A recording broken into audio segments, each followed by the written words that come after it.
Olá pessoal, eu sou a Emanuela, relacionamento com investidores da Interasset, e hoje nós estamos aqui com o Rafael Cota Maciel para falar um pouco a respeito das nossas estratégias de fundos de ações aqui da Interasset. Prazer, Rafael, seja bem-vindo. Prazer, Manu, obrigado pelo convite. Acho uma ótima oportunidade aí poder conversar mais uma vez com os nossos investidores. Legal, obrigada. Pessoal, para quem não sabe, nós temos hoje duas estratégias de fundos de ações, o Intervalor FIA e o Intervítrio Duplo Alfa, que é uma estratégia em conjunto com a Vitrio, que vai unir aí as melhores ideias do Rafael Cota, que vocês vão conhecer hoje, e também do Felipe Miranda, responsável ali de análise de ações da Empíricos.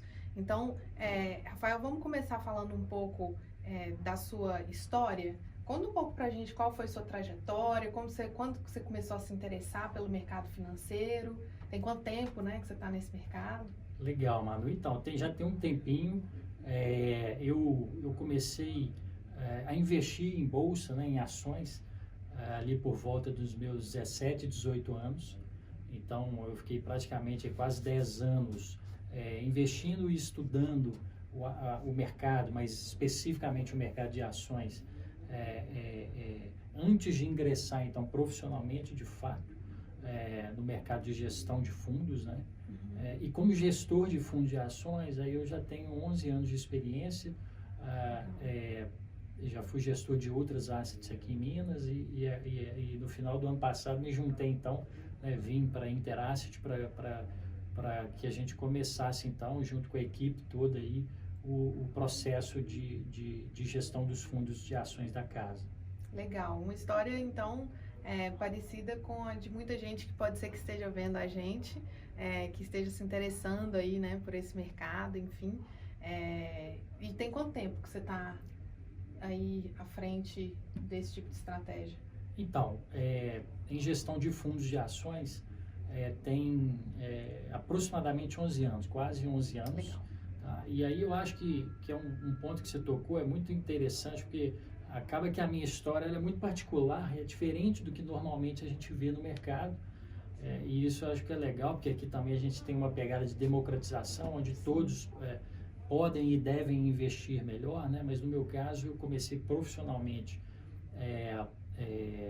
no mercado, eu era um esportista profissional, né? Eu fui nadador profissional durante 10 anos, e sou egresso de uma área de formação, a princípio, diferente do que normalmente nós vemos aí.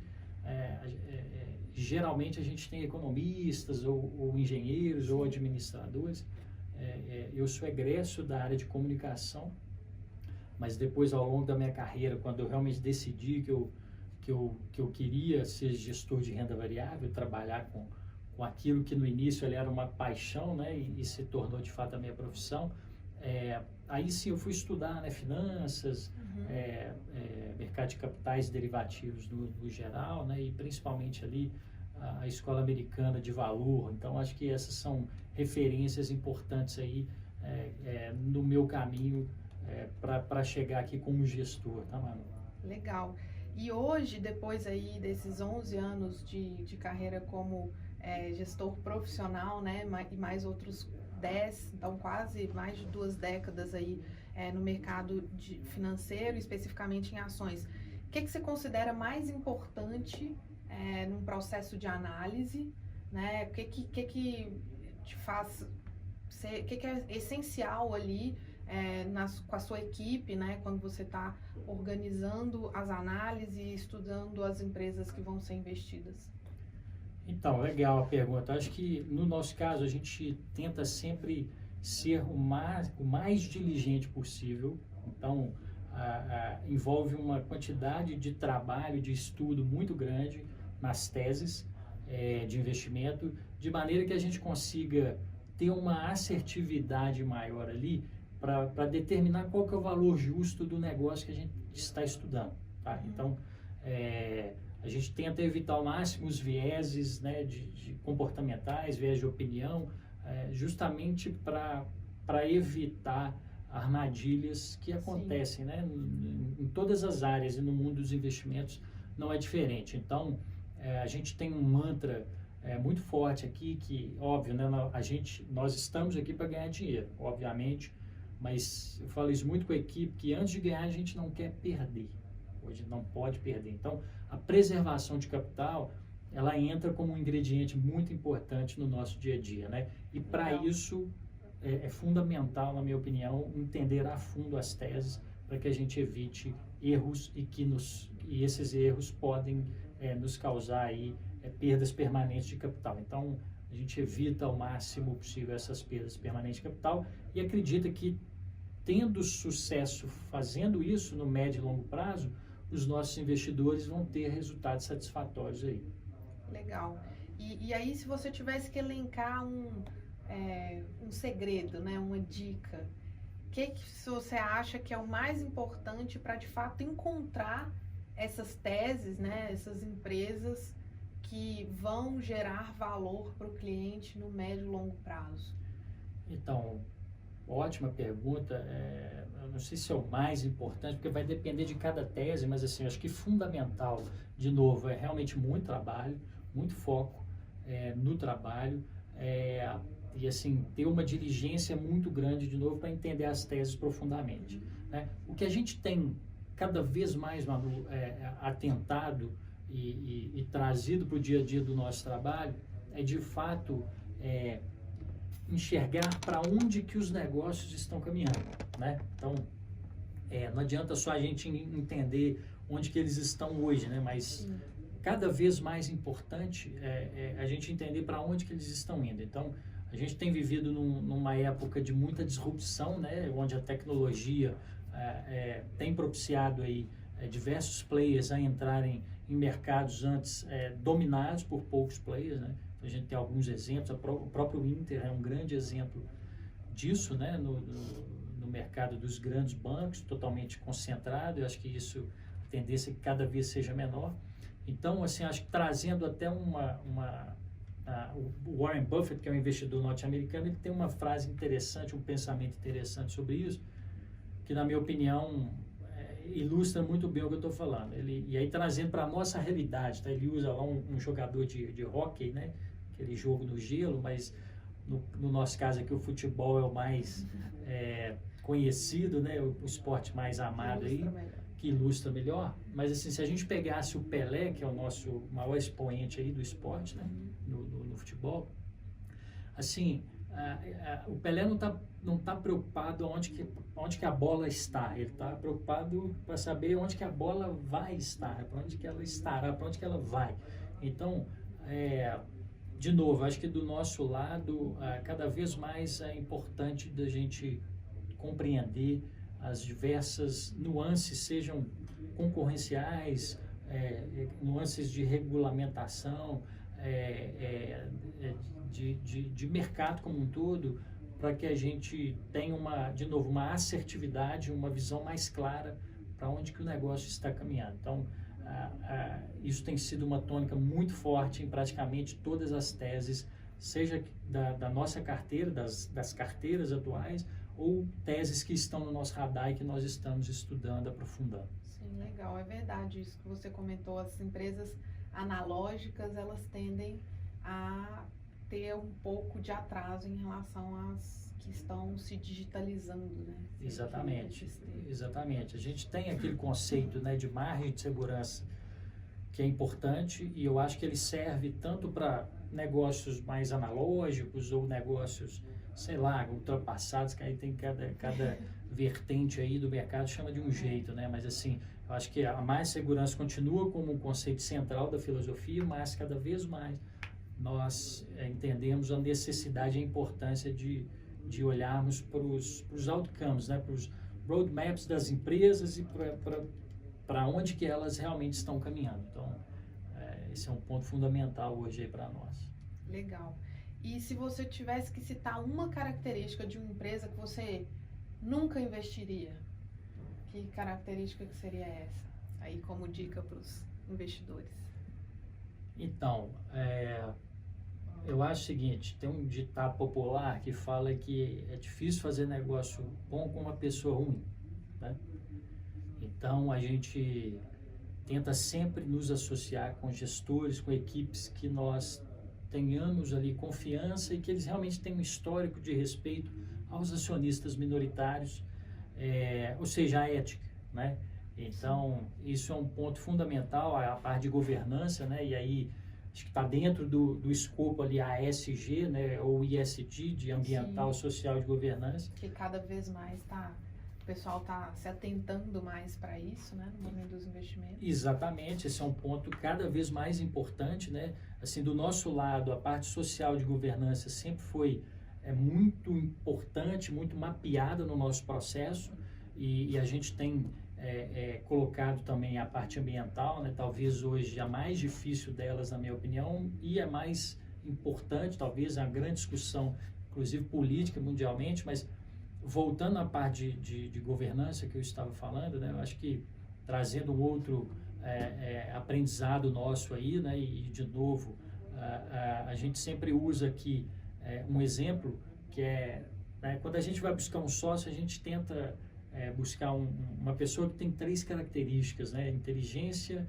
energia e ética, né? Não adianta o nosso sócio ter inteligência e energia e não ter ética, porque em algum momento ele vai passar a perna na gente. Então, o mais importante desses 3, na nossa opinião, é a ética. Então, tem empresas que nós nem olhamos justamente por conta do histórico de baixa governança realmente. Então, acho que isso a gente evita qualquer custo ao máximo. Legal.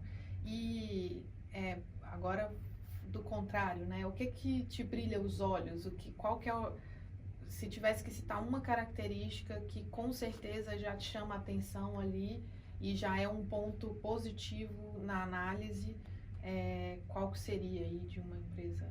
Então, Manu, essa é uma pergunta muito legal e muito difícil de se responder, assim, na minha opinião, por conta principalmente daquele ponto que eu falei, dessas mudanças todas que a gente está passando, né, de tecnologia, essas disrupções.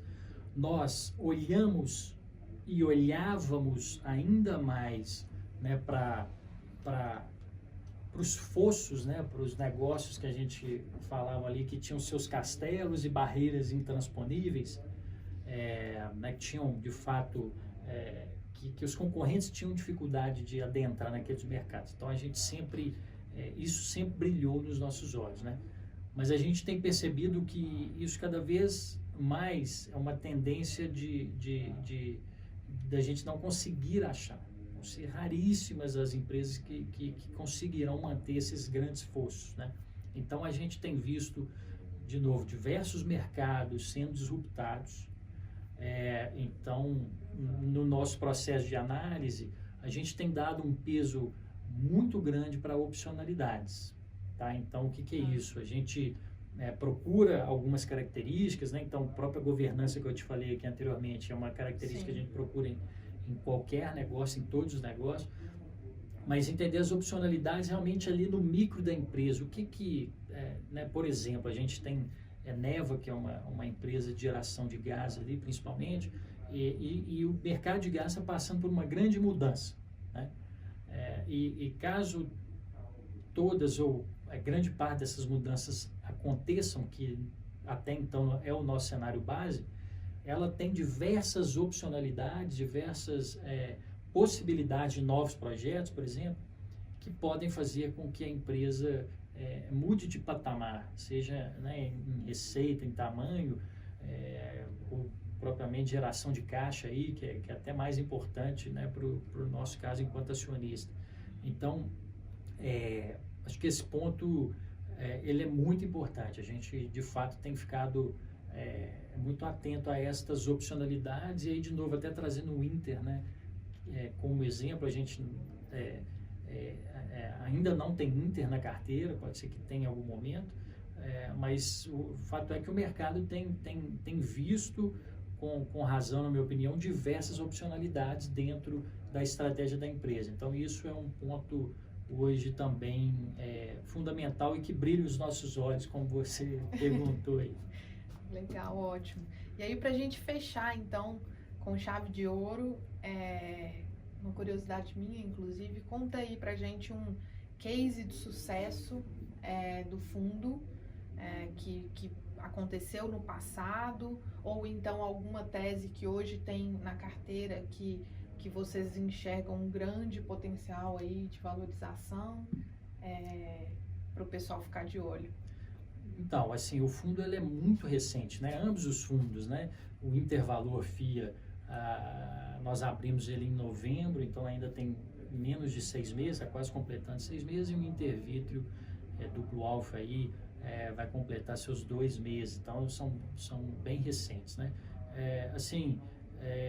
A gente teve algumas empresas com valorizações fortes já nesse curto espaço de tempo, e eu elencaria aqui Vale, Simpar e CVC como exemplos, mas de novo, é um curto espaço de tempo, mas pegando a segunda parte aí da sua pergunta, né, o que a gente enxerga para frente, a gente tem algumas teses também que tem essas opcionalidades que eu estava falando ali, e de novo eu trago o nome de Eneva como exemplo, próprio Edux, que é uma empresa de educação, antiga Estácio, né, tem algumas opcionalidades ali que a parte do mercado já reconhece e parte ainda não, que é a parte de EAD, ensino à distância, e aí de novo a tecnologia está aí dentro, né, dentro dessa vertical de negócios deles. Tem uma parte de medicina, que é um curso extremamente premium, né, diferenciado, que também, na minha opinião, é uma opcionalidade, é um negócio que o mercado ainda não valorou corretamente. Então, eu diria que essas duas teses e mais importante do que isso, né, a equipe tem trabalhado fortemente, a equipe inclusive cresceu, a equipe de análise, e o que a gente tem visto é que a nossa capacidade, né, de análise e de cobertura tem melhorado muito, e pode ser que em breve a gente tenha novas teses e aí que até estejam relacionadas com esse ponto aqui da tecnologia que a gente falou, né, abordou em alguns momentos, justamente por terem negócios um pouco mais disruptivos, negócios que vão conseguir crescer muito os seus mercados ou roubar mercados ali de alguns concorrentes. Então eu diria em resumo, né, que é isso. Então, para a gente fechar aí com chave de ouro, conta para a gente um case de sucesso que você teve um bom resultado aí na sua carreira, né, ao longo desses anos, e também uma tese que a gente tem hoje nas carteiras e que você enxerga um grande potencial aí, que fica como dica para o pessoal. Legal, então, assim, acho que um exemplo bacana de trazer a B3, que é a Bolsa do Brasil. A gente já investe lá quase 6 anos, desde a estratégia anterior, né? E continua nos nossos fundos. É uma empresa monopolista, né? Então só tem ela aqui nos principais segmentos, né? No nosso mercado. A gente enxerga que ela ainda tem uma avenida grande de penetração mesmo na base brasileira. Então, quando a gente olha para a população brasileira, a gente está falando de 210 milhões, mais ou menos, de brasileiros e brasileiras, e a gente tem só 3 milhões e pouco ali de CPFs na Bolsa. Então, tudo mais constante, ou seja, a gente, na verdade, com juros e inflação em patamares civilizados, vamos falar assim, a gente acredita que ela é uma das empresas que tem ainda muito a capturar nesse financial deepening, né, que todo mundo tem falado, ou seja, na necessidade dos investidores de aprofundarem o seu conhecimento e melhorarem os seus investimentos. Então, acho que ela é um bom case aí. E para frente, assim, na segunda parte aí da sua pergunta, Manu, de novo, acho que a gente tem ficado muito atento naquelas questões de opcionalidades, né? Que o mercado eventualmente ainda não valorou corretamente, e Edux, que é o novo nome de Estácio, né? Já tem um tempo que ela mudou, mas a educacional aí, na nossa opinião, ela está largada aí pelo mercado. Obviamente que as empresas de educação têm sofrido, né, por conta do Covid principalmente, mas ela foi um dos players, um dos principais players do mercado que conseguiu migrar aí grande parte da sua base de alunos para o EAD, para o ensino à distância, de novo aí a parte de tecnologia dentro do negócio, né? E aí eu acho que, trazendo um pouco daquele gancho com opcionalidades que eu falei anteriormente, ela tem 2 negócios que eu acho que parte do mercado ainda não enxerga corretamente, que é o EAD, de novo, o ensino à distância, e a parte de medicina e cursos mais premium, que não são tão sensíveis às questões macroeconômicas, são menos sensíveis, tá? Então, eu diria que essas duas teses eu chamaria a atenção aí para os nossos investidores. Legal, fica a dica então, pessoal. Rafael, eu agradeço seu tempo aqui de compartilhar um pouco com a gente sua história, sua trajetória. A gente fica à disposição, pessoal, na Interasset, para tirar qualquer tipo de dúvida, caso vocês tenham perguntas, para mandar para o Rafael ou para qualquer membro aí da equipe, fiquem à vontade, os nossos contatos estão no nosso site, assim como os nossos materiais e mais detalhes a respeito dos fundos. As duas estratégias de ações, né, geridas aqui pelo Rafael, estão disponíveis para aplicação, tanto na Interinvest como também nas principais plataformas de mercado. A gente agradece, fica à vontade para fazer suas considerações finais, Rafael. Obrigada. Manu, eu que agradeço, é sempre um prazer poder falar um pouco mais aqui com os nossos investidores, esclarecer, né, as nossas estratégias e hoje trazer um pouco mais aqui também do meu histórico e também reforço o que você falou, estou totalmente à disposição para quaisquer dúvidas que vocês tiverem. Obrigado aí pelo convite. Obrigada.